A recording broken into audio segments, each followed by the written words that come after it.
सोचिए जरा, दो इतने बड़े लोकतांत्रिक देश, भारत और अमेरिका, जिनके रिश्ते मतलब लगातार बेहतर हो रहे थे, और फिर अचानक एक बड़ा राजनयिक और व्यापारिक संकट खड़ा हो जाता है। हाँ बिल्कुल। अगस्त 2025 में अमेरिका ने भारतीय निर्यात पर 50% तक का भारी टैरिफ लगा दिया। ये कैसे हुआ और क्यों हुआ? यही सवाल है। आज हम 2025 के इसी अमेरिका भारत संकट की, आप कह सकते हैं, गहराई से पड़ताल कर रहे हैं। हाँ, और इस पूरी तस्वीर को ठीक से समझने के लिए हमने कई स्रोतों को देखा है। जैसे विकिपीडिया का जो लेख है वो काफी विस्तृत है, फिर अलग अलग न्यूज़ रिपोर्ट्स हैं, एक्सपर्ट्स की राय हैं, और हाँ, भारत की जो ऊर्जा ज़रूरतें हैं उस पर पीआरएस इंडिया की एक रिपोर्ट भी है, वो भी ज़रूरी है। सही। हमारा मकसद बिल्कुल साफ है। ये संकट क्यों शुरू हुआ, इसकी जड़ें कहाँ हैं, इसका असर क्या हुआ, अलग अलग पक्ष क्या कह रहे हैं, और सबसे जरूरी, भारत अमेरिका रिश्तों पर इसके क्या मायने हैं। बिल्कुल। तो चलिए इसे परत दर परत खोलते हैं। अच्छा, अगर संकट से ठीक पहले का समय देखें तो तस्वीर तो एकदम अलग थी। हाँ बिल्कुल अलग। भारत और अमेरिका के रिश्ते मतलब काफी गर्मजोशी भरे लग रहे थे। क्वाड जैसे मंचों पर सहयोग बढ़ रहा था, चीन को लेकर साझा चिंताएं थीं। हाँ, वो हिंद प्रशांत क्षेत्र वाली बात। बिल्कुल। बल्कि फरवरी 2025 में ही जब प्रधानमंत्री मोदी अमेरिका गए थे, तब तो मिशन 500 की बात हुई थी। हाँ, वो $500 अरब वाला लक्ष्य कि 2030 तक द्विपक्षीय व्यापार को $500 अरब तक पहुंचाना है। इस पर सहमति बनी थी। तो फिर कुछ ही महीनों में ये जबरदस्त तनाव कैसे आ गया? देखिए, इसके पीछे कोई एक घटना नहीं है। मतलब कई चीजें एक साथ हुई। एक जो बड़ा मोड़ आया वो था मई 2025 में, जब भारत पाकिस्तान के बीच संघर्ष विराम हुआ। हाँ। उसके बाद राष्ट्रपति ट्रंप ने एकदम से दावा कर दिया कि ये तो उनकी मध्यस्थता से हुआ है। अच्छा। हाँ, और भारत ने इसे तुरंत और बहुत सख्ती से खारिज कर दिया। कहा कि इसमें अमेरिका की कोई भूमिका नहीं थी। अब यहाँ बात दिलचस्प हो जाती है। कुछ विश्लेषक हैं, जैसे जेफरीज ग्रुप या रिक सांचेस, उनका मानना है कि राष्ट्रपति ट्रंप की जो व्यक्तिगत नाराजगी थी। नाराजगी किस बात की? शायद ये सोच के कि भाई नोबेल शांति पुरस्कार का एक मौका उनके हाथ से चला गया, ये नाराजगी भी इन भारी टैरिफ के पीछे एक बड़ा कारण हो सकती है। अरे बाप रे, मतलब व्यक्तिगत नाराजगी का इतना बड़ा रोल? हाँ, और देखिए उनके अपने पूर्व राष्ट्रीय सुरक्षा सलाहकार जॉन बोल्टन, उन्होंने भी ट्रंप के इस दावे को बाद में अनुचित कहा था। अच्छा, ये तो वाकई सोचने वाली बात है। और क्या हुआ था उस दौरान, और कौन सी घटनाएं थी? इसके ठीक बाद ही जून 2025 में पीएम मोदी G7 समिट से लौट रहे थे, तो राष्ट्रपति ट्रंप ने उन्हें वॉशिंगटन में डिनर पे बुलाया था। हाँ, सुना था मैंने। लेकिन पीएम मोदी ने वो निमंत्रण स्वीकार नहीं किया। कहा गया कि भाई पहले से तय कार्यक्रम है, ओडिशा जाना है। तो इसे भी एक तरह से अपमान के तौर पर देखा गया। और इसके अलावा दो और बातें थीं। एक तो भारत लगातार रूस से सस्ता कच्चा तेल खरीद रहा था। हाँ, वो तो चल ही रहा था। और दूसरा, ब्रिक्स समूह में भारत की जो सक्रियता थी, मतलब ब्राजील, रूस, भारत, चीन, दक्षिण अफ्रीका वाले ग्रुप में, वो भी अमेरिका को खास तौर पर ट्रंप प्रशासन को पसंद नहीं आ रही थी। अच्छा। तो ये सारे छोटे बड़े कारण मिलकर उस तनाव के लिए जमीन तैयार कर रहे थे। और फिर आया वो बड़ा झटका, टैरिफ वाला। पहले अगस्त 2025 को 25% टैरिफ लगा भारतीय सामानों पर। हाँ। और फिर कुछ ही हफ्तों में 27 अगस्त से सीधा डबल 50%। ये तो मतलब किसी बड़े व्यापारिक साझेदार के लिए अभूतपूर्व सा लगता है। बिल्कुल अभूतपूर्व। और सिर्फ टैरिफ ही नहीं, उन्होंने सेकेंडरी प्रतिबंधों की धमकी भी दी। हाँ, तो भारत ने इस पर क्या कहा? जाहिर है प्रतिक्रिया तो कड़ी हुई होगी। प्रतिक्रिया बहुत कड़ी थी। 4 अगस्त को ही भारतीय विदेश मंत्रालय MEA ने बयान जारी किया और इन टैरिफ्स को साफ साफ अनुचित, अन्यायपूर्ण और अतार्किक बताया। भारत का मुख्य तर्क ये था कि भाई हमारी 1.4 अरब की आबादी है, उनके लिए सस्ती और सुरक्षित ऊर्जा जुटाना हमारी राष्ट्रीय प्राथमिकता है, खासकर ऐसे समय में जब दुनिया भर में ऊर्जा बाजार में इतनी उथल-पुथल है। हाँ, ये बात तो सही है। और भारत ने शायद ये भी कहा था कि अमेरिका और यूरोप खुद रूस से व्यापार कर रहे हैं। ये वाला पॉइंट भी उठाया था ना? बिल्कुल उठाया था। ये एक तरह से दोहरे मापदंड की तरफ इशारा था। MEA ने साफ कहा कि देखो, अमेरिका खुद रूस से यूरेनियम, पैलेडियम उर्वरक जैसी चीजें खरीद रहा है, और यूरोपीय संघ भी कई चीजें ले रहा है, ऊर्जा भी। तो इस तर्क का वजन कितना पड़ा होगा, मतलब ट्रंप प्रशासन पर? देखिए, कूटनीतिक तौर पर इसने भारत के पक्ष को मजबूती तो दी, भारत ने पुराने बयानों का भी हवाला दिया, जैसे अमेरिकी ट्रेजरी सेक्रेटरी जेनेट येलन थी, या ऊर्जा मामलों के सहायक विदेश मंत्री जेफरी पायट, या भारत में उस वक्त के राजदूत एरिक गारसिटी। हाँ, याद है। इन सब ने पहले कभी न कभी भारत के रूसी तेल खरीदने पर या तो ऐतराज नहीं जताया था, या एक तरह से कहा था कि इससे वैश्विक बाजार स्थिर रहता है। तो भारत ने ये सब याद दिलाया, और साथ में भारत के वाणिज्य मंत्री ने भी बहुत दृढ़ता से कहा कि भारत झुकेगा नहीं और हम दूसरे बाजार तलाशेंगे। जाहिर सी बात है, इतने भारी टैरिफ लगे तो असर तो हुआ होगा, सिर्फ बयानों तक तो सीमित नहीं रहा होगा मामला। भारतीय अर्थव्यवस्था का क्या असर पड़ा इसका? असर काफी गंभीर था। ICRIR है ना, Indian council for research on international economic relations, हाँ, जानी मानी संस्था है। उन्होंने चेतावनी दी कि अमेरिका को जो भारत का निर्यात होता है उसका लगभग 70% खतरे में है। 70%।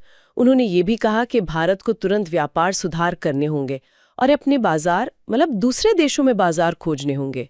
मार्केट डाइवर्सिफिकेशन जिसे कहते हैं। यानी सिर्फ जो व्यापार चल रहा था वही खतरे में नहीं था, बल्कि आगे का निवेश भी। वो सप्लाई चेन वाली योजनाओं का क्या हुआ? हाँ, बिल्कुल। खतरा सिर्फ मौजूदा आंकड़ों का नहीं था। पोशा और क्रेडलवाइज जैसी कई बड़ी कंपनियां थीं जो भारत में अपनी सप्लाई चेन बनाने या बढ़ाने की सोच रही थीं। उनकी योजनाएं या तो रुक गईं या बहुत धीमी हो गईं। और जैसा कि भारत में अमेरिका के पूर्व राजदूत केनेथ जस्टर ने भी कहा था, इसका बुरा असर सिर्फ भारत पर नहीं पड़ा, अमेरिकी कंपनियों और ग्राहकों को भी नुकसान हुआ। अच्छा, वो कैसे? अरे, भारत से कपड़े जाते हैं, ऑटो पार्ट्स जाते, रत्न और आभूषण, ये सब अमेरिका में महंगे हो गए, तो वहां लागत बढ़ गई, लोगों के पास विकल्प कम हो गए। सही बात है। ये तो हुई आर्थिक चोट, लेकिन क्या ये संकट सिर्फ व्यापार तक ही रहा, या इसने दोनों देशों के रणनीतिक और राजनीतिक रिश्तों को भी हिला दिया? हाँ, इसने निश्चित रूप से रिश्तों की जो रणनीतिक बुनियाद थी उसे हिला दिया। विल्सन सेंटर के माइकल कुगेलमन जैसे एक्सपर्ट्स ने तो इसे पिछले 2 दशकों में अमेरिका भारत संबंधों का सबसे खराब संकट तक कह दिया। 2 दशकों में? ये भी जोड़ा कि दोनों देशों के बीच रणनीतिक हित इतने गहरे हैं कि शायद रिश्ते इसे झेल जाएं। उनमें वो लचीलापन, रेजिलियंस है, लेकिन फौरी तौर पर तनाव बहुत बढ़ गया था। हाँ। और भारत के एक पूर्व राजनयिक हैं, विकास स्वरूप, उन्होंने तो कहा कि ये सिर्फ व्यापार का झगड़ा है ही नहीं। अच्छा, तो क्या था फिर? उनके मुताबिक ये भारत की ब्रिक्स में बढ़ती भूमिका और राष्ट्रपति ट्रंप को वो जो भारत पाक शांति वार्ता का क्रेडिट नहीं दिया गया, उसकी प्रतिक्रिया थी। हाँ, फाइनेंशियल टाइम्स ने भी कुछ ऐसा ही लिखा था। उन्होंने इसकी तुलना 1998 के परमाणु परीक्षणों के बाद वाले दौर से की थी और कहा था कि ये कूटनीति का निजीकरण है ना? बिल्कुल। फाइनेंशियल टाइम्स ने इसे पर्सनलाइजेशन ऑफ डिप्लोमेसी कहा और बढ़ते व्यापारिक टकराव का नतीजा बताया। एक और एकेडमिक जर्नल है IJCRT, उसमें एक लेख छपा था। उसका विश्लेषण था कि देखो, एक तरफ तो चीन को संतुलित करने जैसे साझा हित दोनों देशों को करीब ला रहे थे, हाँ। लेकिन दूसरी तरफ राष्ट्रपति ट्रंप की अमेरिका फर्स्ट नीति और उनकी वो लेन देन वाली कूटनीति, मतलब ट्रांजैक्शनल डिप्लोमेसी, वो तनाव पैदा कर रही थी। तनाव इतना बढ़ गया कि जो क्वाड नेताओं की शिखर बैठक होनी थी उस पर भी अनिश्चितता छा गई। नई दिल्ली ने तारीखें पक्की करने में काफी देर की। और वो रक्षा सौदों वाली खबरें कि भारत ने कुछ अमेरिकी हथियार खरीदने के सौदे रोक दिए। हाँ, मीडिया में ऐसी खबरें आई थी कि करीब $3.6 बिलियन के सौदे रोक दिए गए हैं। इसमें स्ट्राइकर बख्तरबंद गाड़ियां थीं, बोइंग P-8I निगरानी विमान थे। तो क्या ये सच था? देखिए, भारत सरकार ने तो आधिकारिक तौर पर इन खबरों का खंडन किया, कहा कि ये पूरी तरह झूठी और मनगढ़ंत है। लेकिन इस तरह की खबरें जब आती हैं तो माहौल में और कड़वाहट तो घुल ही जाती है, अविश्वास बढ़ता है। सही बात है। अच्छा, इस पूरे मामले पर अमेरिका के अंदर और दुनिया में भी काफी तीखी प्रतिक्रियाएं हुई थी, जहां तक मुझे याद है। ऐसा नहीं था कि सब ट्रंप की नीति का समर्थन कर रहे थे। नहीं, बिल्कुल नहीं। आलोचना बहुत जोरदार थी। अमेरिका के अंदर ही देखिए, डेमोक्रेटिक पार्टी के नेताओं ने साफ कहा कि ये नीति अमेरिकी लोगों को ही नुकसान पहुंचाएगी, भारत के साथ हमारी जरूरी साझेदारी को नष्ट कर देगी। और यूक्रेन युद्ध के मामले में रूस पर दबाव बनाने में भी ये बेअसर रहेगी। उन्होंने ये भी सवाल उठाया कि भाई, चीन तो रूस से कहीं ज्यादा तेल खरीद रहा है, उसको छोड़कर आप भारत को निशाना क्यों बना रहे हैं? दिलचस्प बात यह है कि आलोचना सिर्फ डेमोक्रेट्स ने की, रिपब्लिकन पार्टी के अंदर से भी आवाजें उठी थी। हाँ, ये जरूरी बात है। निकी हेली को देखिए, वो खुद रिपब्लिकन है, यूएन में अमेरिका की राजदूत रह चुकी हैं। उन्होंने इसे एक बड़ी रणनीतिक आपदा कहा, स्ट्रेटेजिक डिजास्टर। उनका तर्क था कि ये कदम चीन के खिलाफ संतुलन बनाने की अमेरिका की अपनी ही कोशिशों को कमजोर करेगा। उन्होंने कहा कि भाई उच्च स्तरीय कूटनीति से हल निकालो। और जॉन बोल्टन, वो तो ट्रंप के साथ काम कर चुके थे। हाँ, जॉन बोल्टन जो ट्रंप के ही पूर्व राष्ट्रीय सुरक्षा सलाहकार थे, उन्होंने भी इन टैरिफ को अनुचित कहा और इसे इरैटिक बिहेवियर का नमूना बताया। उन्होंने भी वही सवाल पूछा कि भाई रूस से तेल तो चीन भी ले रहा है, तुर्की भी, पाकिस्तान भी, उन पर ऐसी कार्रवाई क्यों नहीं? हाँ। बोल्टन के हिसाब से ये कदम रणनीतिक कम और नाटकीयता मतलब थिएट्रिक्स ज्यादा लग रहा था। मीडिया में और बाकी एक्सपर्ट्स क्या कह रहे थे? वहां भी कड़ी आलोचना थी। रिक सैंचेज जैसे कमेंटेटर ने इसे प्रतिशोध, द्वेष और अनसाइंटिफिक सोच का नतीजा बताया। Vengeance, spite and unscientific thinking. बाप रे। जेफरी सैक्स जाने माने अर्थशास्त्री हैं, उन्होंने कहा ये बड़ी रणनीतिक भूल है।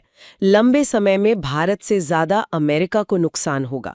अमेरिका दुनिया में अलग थलग पड़ेगा और भारत ब्रिक्स के और करीब जाएगा। हाँ। बताया। फरीद ज़कारिया और केनेथ जस्टर जैसे लोग जो भारत अमेरिका संबंधों को बहुत करीब से देखते आए हैं, उन्होंने भी चिंता जताई थी। हाँ, दोनों ने ही कहा कि ये दशकों की मेहनत से जो रिश्ते बने हैं उनको पटरी से उतारने वाला कदम है। ज़कारिया ने खास तौर पर चेताया कि इस नीति से भारत रणनीतिक रूप से रूस और चीन के और करीब जा सकता है। नेटो के एक सलाहकार है क्रिस्टल कॉल, उन्होंने भी कहा कि ये दशकों में बने भरोसे को नुकसान पहुंचाएगा और ये राष्ट्रपति ट्रंप का एक तरफा फैसला है। और दूसरे देशों की क्या प्रतिक्रिया थी, जैसे जर्मनी, ऑस्ट्रेलिया? हाँ, अमेरिका के जो सहयोगी देश हैं, जैसे जर्मनी की विदेश मंत्री एनेलिना बेयरबॉक और ऑस्ट्रेलिया की पेनी वोंग, उन्होंने भी खुलकर फ्री ट्रेड का समर्थन किया, इन टैरिफ्स का विरोध किया और भारत के साथ अपनी मजबूत पार्टनरशिप की बात दोहराई। तो इन सारी आलोचनाओं से एक बात तो साफ उभरती है। हाँ, क्या? कि ट्रंप की ये जो व्यक्तिगत या लेन देन वाली कूटनीति थी, वो अमेरिका के अपने ही जो बड़े रणनीतिक लक्ष्य थे, जैसे चीन को बैलेंस करना, उनसे टकरा रही थी, है ना? बिल्कुल सही पकड़ा आपने। ये विरोधाभास साफ दिख रहा था, चाहे वो हेली और बोल्टन जैसे रिपब्लिकन हो या सैक्स और सुलिवन जैसे एक्सपर्ट्स। अच्छा, अब इस पूरी बहस के केंद्र में तो भारत का रूस से तेल खरीदना था। तो यहाँ ये समझना भी जरूरी है कि भारत की ऊर्जा जरूरतें हैं क्या असल में। वो पीआरएस इंडिया वाली